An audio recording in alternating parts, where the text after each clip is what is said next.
Réseaux sociaux buzz, Bakpato, Songi Songi, Kongosa, Koromoto, Legede. Venez. Venez vous informer en temps réel, écoutez les critiques, les analyses avec Maman Buzz sur Réseaux sociaux buzz. Ici, pas de critiques stériles, ni tête ni queue, pas de polémique.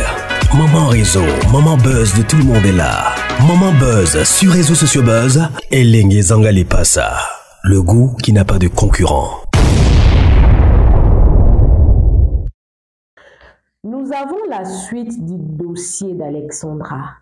Voici enfin les détails de toute l'enquête menée par la police canadienne à dater du jour où le signalement a été fait jusqu'au jour où ils avaient découvert des corps.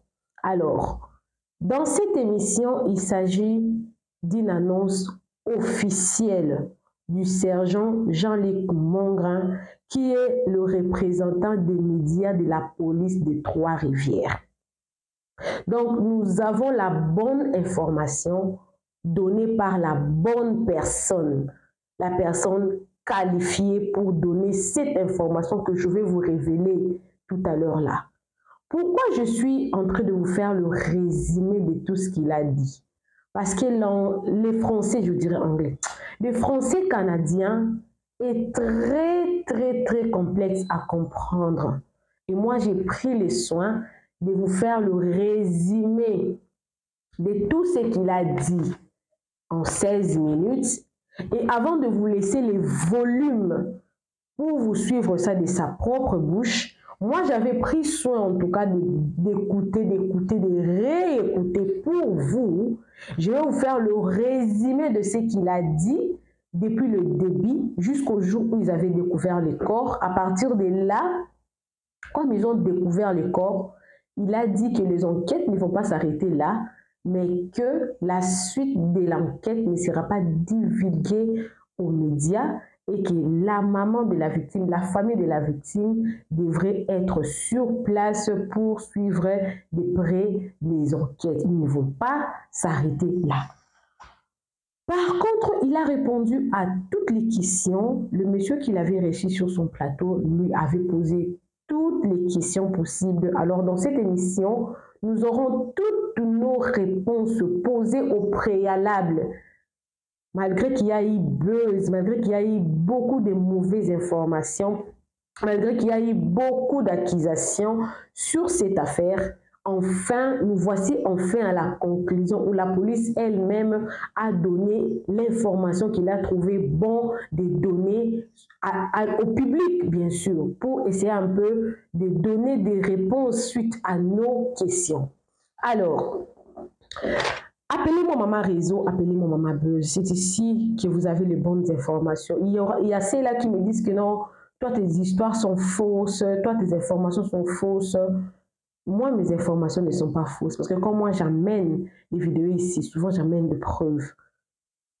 Je ne dis pas des choses pour dire. Parce que je sais que ça va retomber sur ma personnalité. Alors, si tu te sens tellement lésé, parce que c'est moi qui est en train d'apporter ces informations pour écrire n'importe quoi dans la section commentaires, ne suis pas mes vidéos. Tu n'es pas le bienvenu ici. Alors, les sergents Luc Mongrain a commencé par dire que là, vous connaissez tous vous connaissez ça, que Alexandra était portée disparue depuis le 2.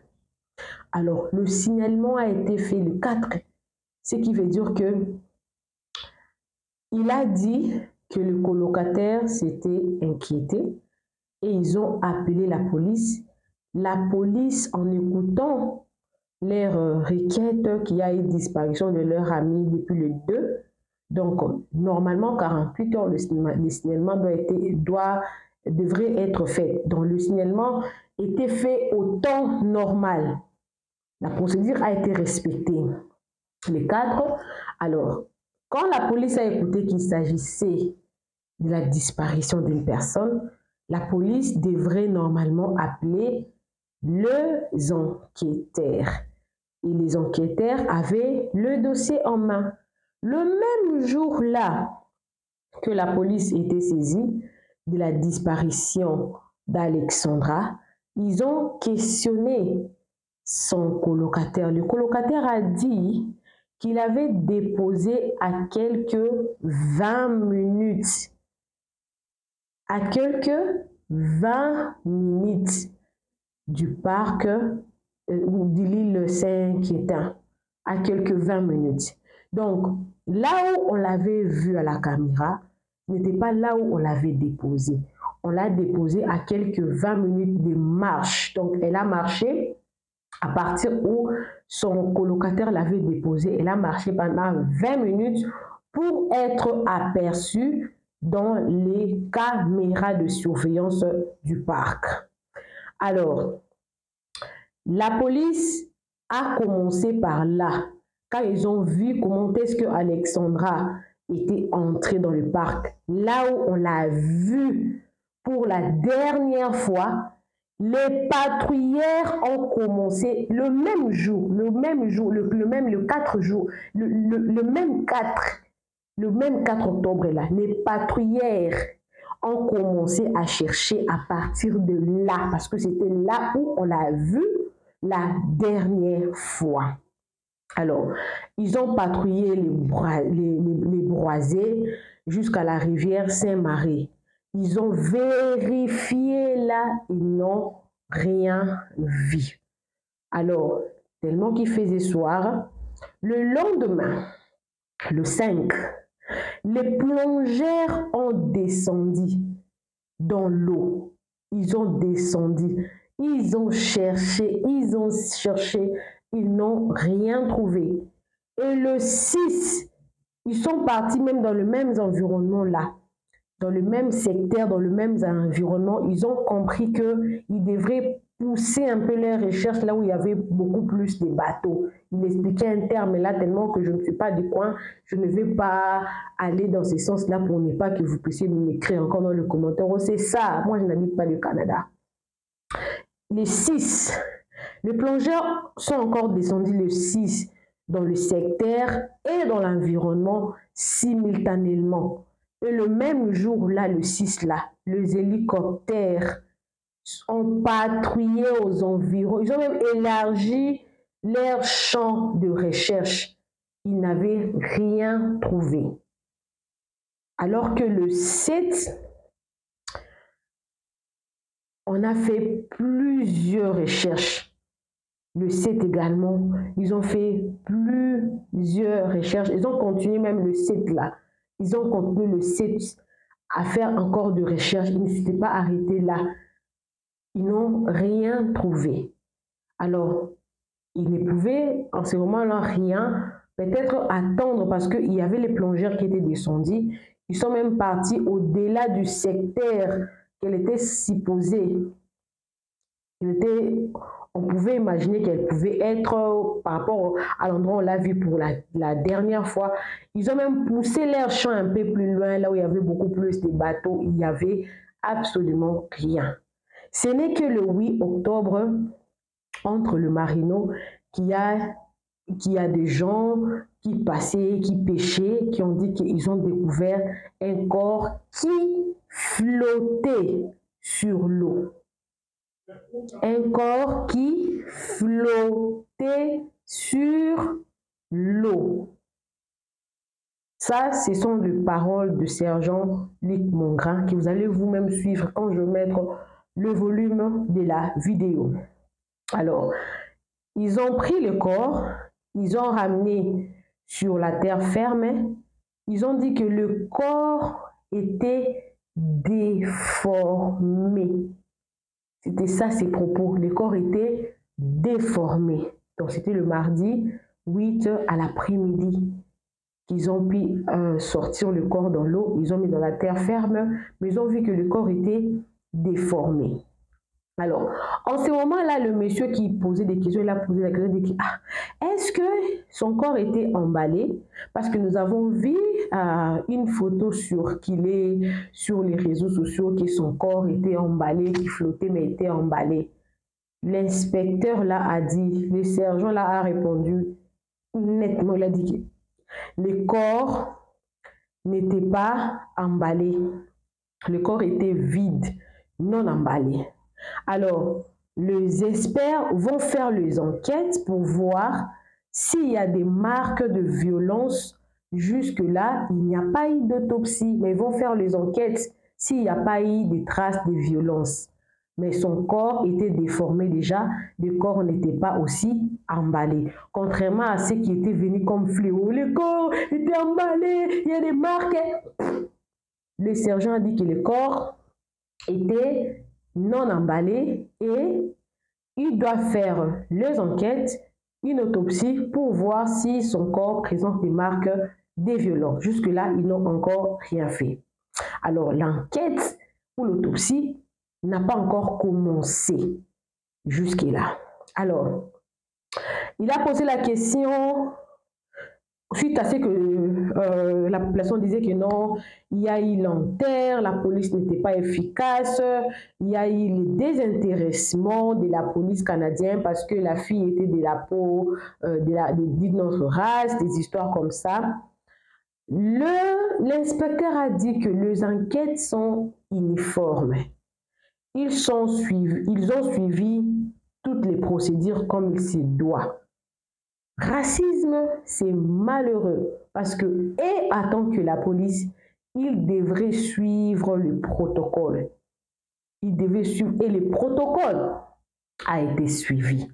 La disparition, le 2, les 4 ils ont signalé, quand on a vu que c'était vraiment le délai normal, 48 heures, donc le 3, les 4, 48 heures, c'était bien, ils ont directement commencé les enquêtes. Alors, ils devraient suivre le code de disparition, le code de déontologie. Ils ne pouvaient pas sauter la procédure. Ils ont suivi la procédure, premièrement, les patrouillères, deuxièmement, les plongeurs, troisièmement, les hélicoptères. Ils ont suivi toutes les procédures comme ça s'est fait que d'abord c'est ça, et l'autre, et l'autre, et l'autre. Et la ville de Trois-Rivières doit avoir les instructions où? Au Québec. Même s'il y a un problème là-bas, il doit attendre avant de sauter l'étape là, avant de passer à une autre étape, il doit attendre les instructions du central. Alors, chacun travaille en respectant la procédure et les codes de déontologie, le code également de disparition. Si un agent ne respecte pas les procédures, cet agent-là serait sous sanction. Alors, les signalements étaient faits à temps.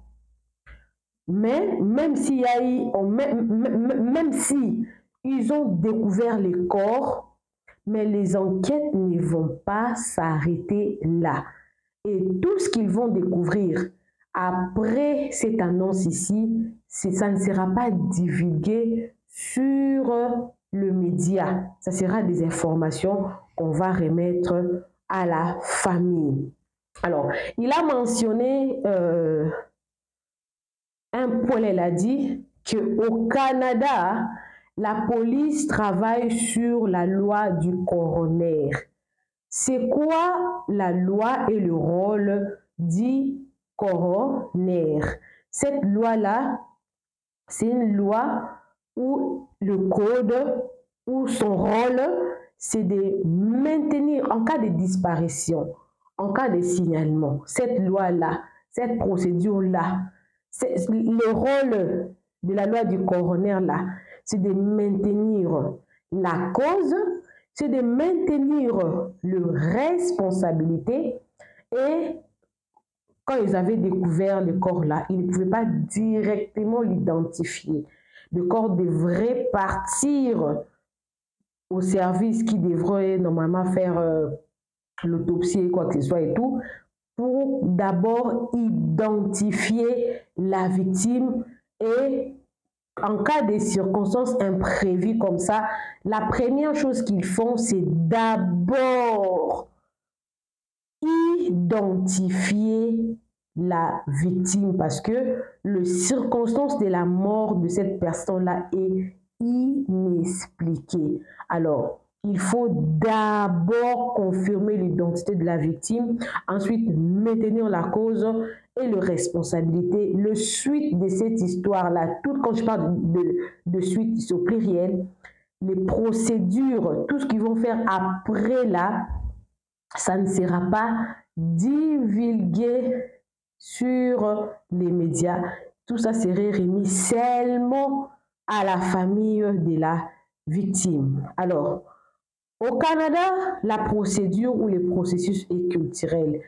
Beaucoup d'informations que nous avons reçues sont fausses, sont extrêmement fausses. Mais il n'a pas dit que non, son colocataire est innocent. Non, non, non, non, non.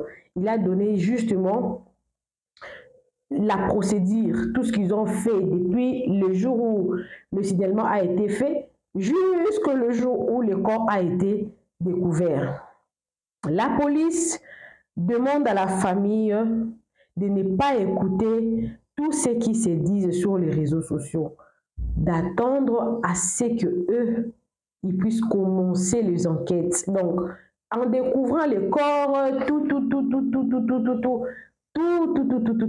l'enquête n'a pas encore commencé. Ça, ils ont fait seulement la première phase et les enquêtes vont commencer justement après que la famille puisse donner son accord, sa maman sur place. Et les enquêtes vont commencer, voir son corps, s'il y a des marques de violence. Ça a été dit bien avant, mais alors que la police n'a pas dit ça, le corps n'était pas emballé, pas des traces de violence. Il faut qu'on puisse commencer. Ils n'ont pas encore commencé. Et toutes les informations là, ça sera donné seulement au maître de concerner le responsable de l'enfant. Voilà ce qu'a rapporté l'agent Luc Mongrain, c'est lui qui est chargé en tout cas des médias de la police de Trois-Rivières. Alors, je pense que tout a été dit. Je vous ai donné un résumé de tout ce que j'ai pu écouter parce que son français était très compliqué à comprendre. Il faut vraiment bien écouter pour comprendre. Vous connaissez les Français canadiens, c'est comme ça. Et là, je vais vous mettre maintenant le volume. Vous allez suivre et moi, je vais suivre avec vous. Ça, ce sont des informations vraies et vérifiables. Monsieur Luc a même demandé aux gens d'aller, en tout cas, s'abonner sur leur page Facebook et que s'ils ont besoin des informations, ils peuvent poser des questions. Et si ces questions-là sont posées, ne sont pas indiscrètes, ils peuvent répondre, mais que les fonds du problème, ça ne sera pas divulgué aux médias, ça sera donné seulement à la famille. Alors, suivez la vidéo. Vous êtes nouveau sur ma chaîne. Moi, c'est Maman Buzz. Moi, c'est Maman Réseau.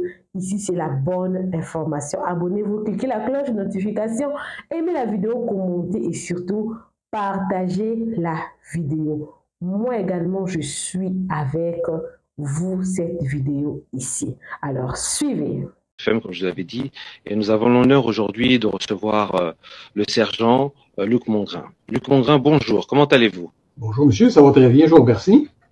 Super, donc on a pu voir une petite illustration. Alors dites-nous un peu, le commun des mortels s'interroge beaucoup sur tout ce qui s'est passé dernièrement avec l'affaire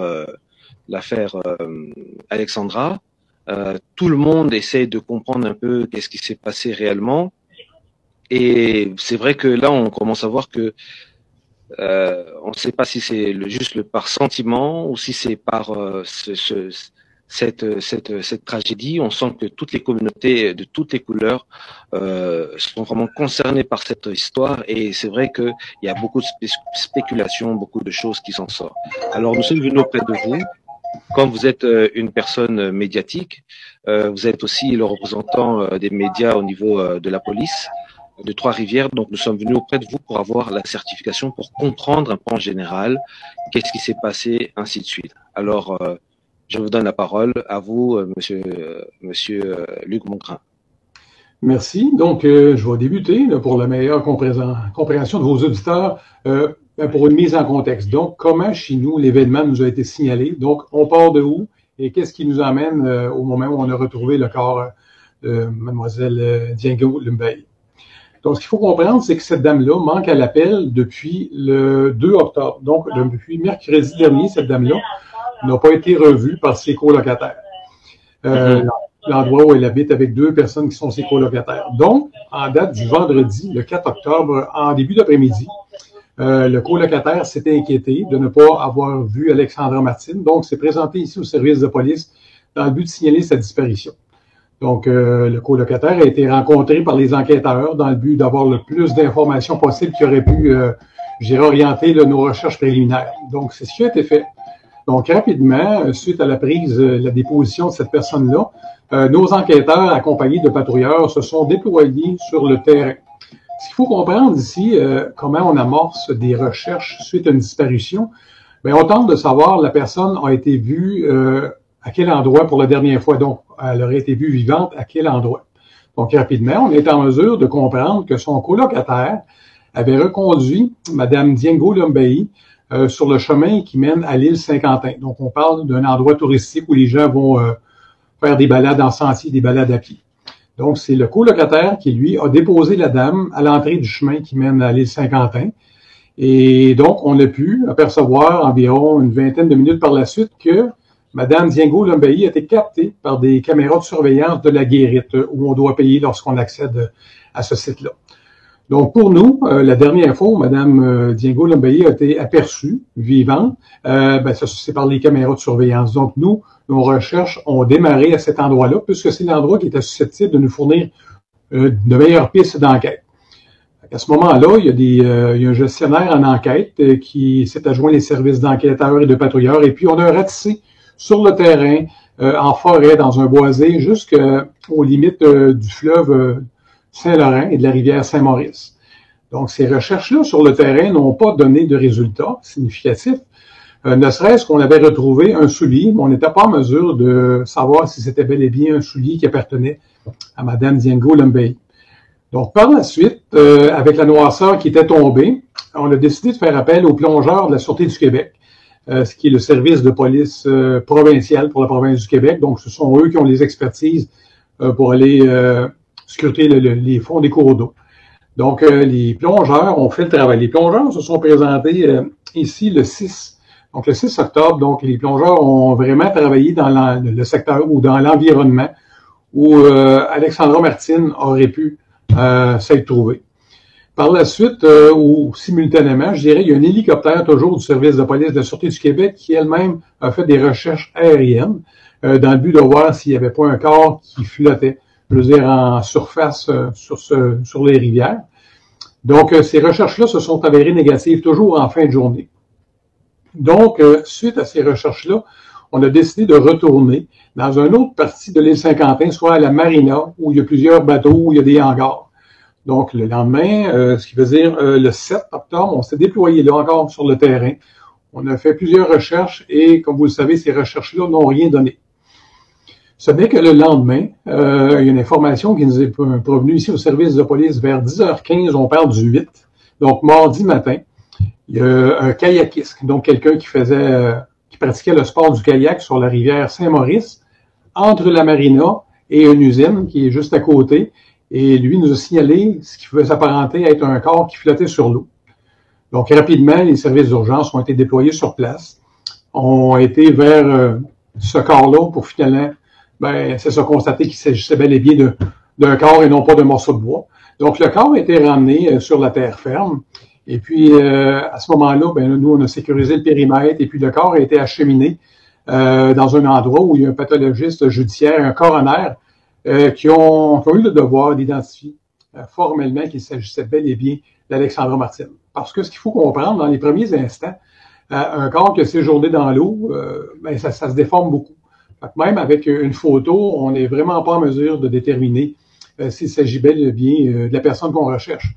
Ne serait-ce que par des vêtements qui pourraient avoir certaines similitudes, mais nous, on ne s'avance jamais. On attend toujours la source officielle du coroner qui, lui, a pour mandat d'identifier formellement et officiellement une victime. Donc, c'est ce que le coroner a fait mardi, en milieu d'après-midi, a confirmé, après avoir eu des échanges avec les enquêteurs, après qu'on lui ait transmis des photos et certains éléments d'enquête, lui a décidé de statuer qu'il s'agissait bel et bien d'Alexandra Martine. Bon. D'accord.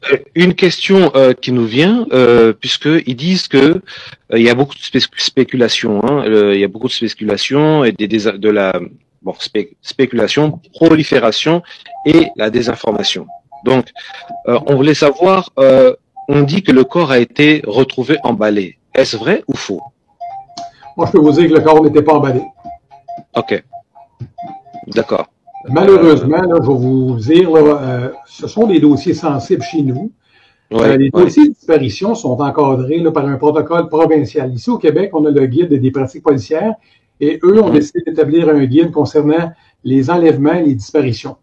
Donc, ça vient uniformiser ce genre d'enquête-là, que ce soit la police de Montréal, la Sûreté du Québec ou la police de Trois-Rivières. Nous, lorsqu'on aborde ce type d'enquête-là, on est régi par un protocole qui apporte une structure d'enquête pour s'assurer que les meilleures techniques d'enquête soient déployées et ce le plus rapidement possible. Donc, nous, il y a un travail qui est fait, mais comme vous venez de le mentionner, malheureusement, nous, on sort l'information officielle. Oui. Il y a certains moments qu'on ne peut pas transmettre certains types d'informations puisqu'il s'agit d'éléments d'enquête et on ne veut pas, là, c'est-à-dire contrevenir à cette enquête-là. Par contre, au moment où on se parle, moi, je peux vous dire que là, oui, le corps a été identifié et c'est pas un corps qui avait des poignets ligotés, comme on a pu le voir, et c'est pas un corps qui était emballé. Donc, pour nous, c'est justement certaines conclusions qu'on attend avant de statuer vers une thèse plus qu'un autre. Là, les expertises qui sont faites sur ce corps-là, c'est dans le but de déterminer si le corps avait des marques de violence.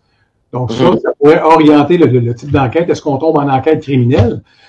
Si jamais c'est le cas. Mais au moment où on se parle, on est toujours en attente, justement, de ces conclusions-là, alors que le corps aurait été expertisé et pourra, comme je mentionnais précédemment, donner une certaine tangente à cette enquête-là.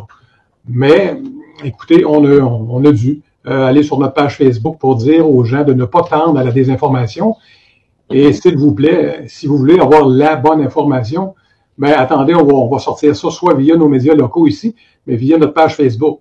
Donc, les gens à qui ça profite, cette désinformation-là, c'est malheureux parce qu'on comprend que ça influence beaucoup de personnes et que ça crée beaucoup de dommages.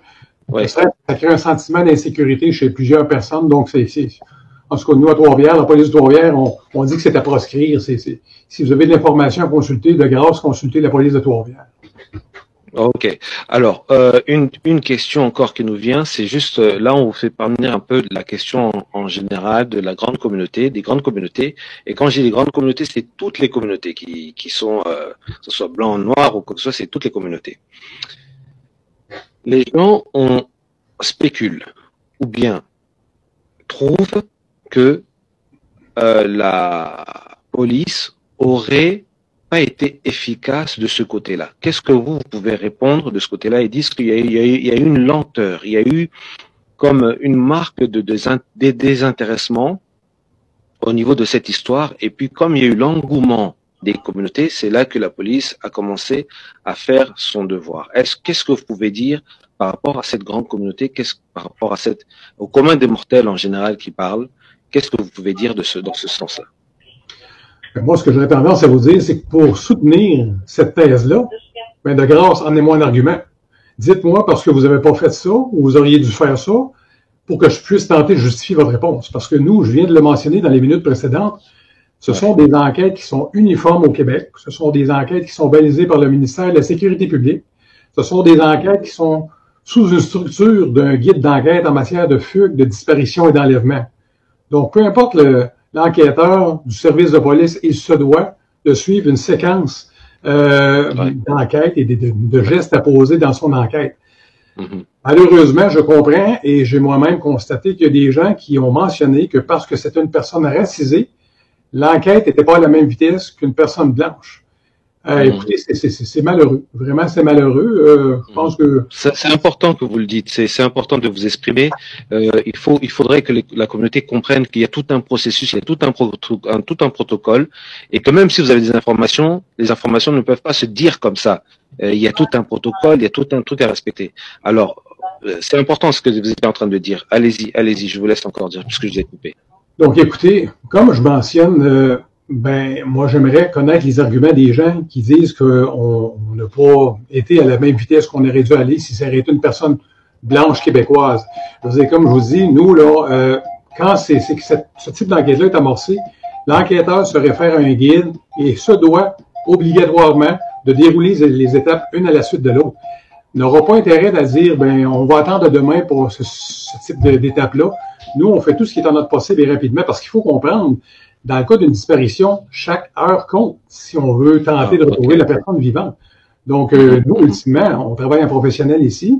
On a le code de déontologie des policiers qui peut faire en sorte qu'ultimement, s'il y a une preuve qu'un policier n'a pas bien fait son travail, il s'expose à des sanctions pouvant aller jusqu'au congédiement.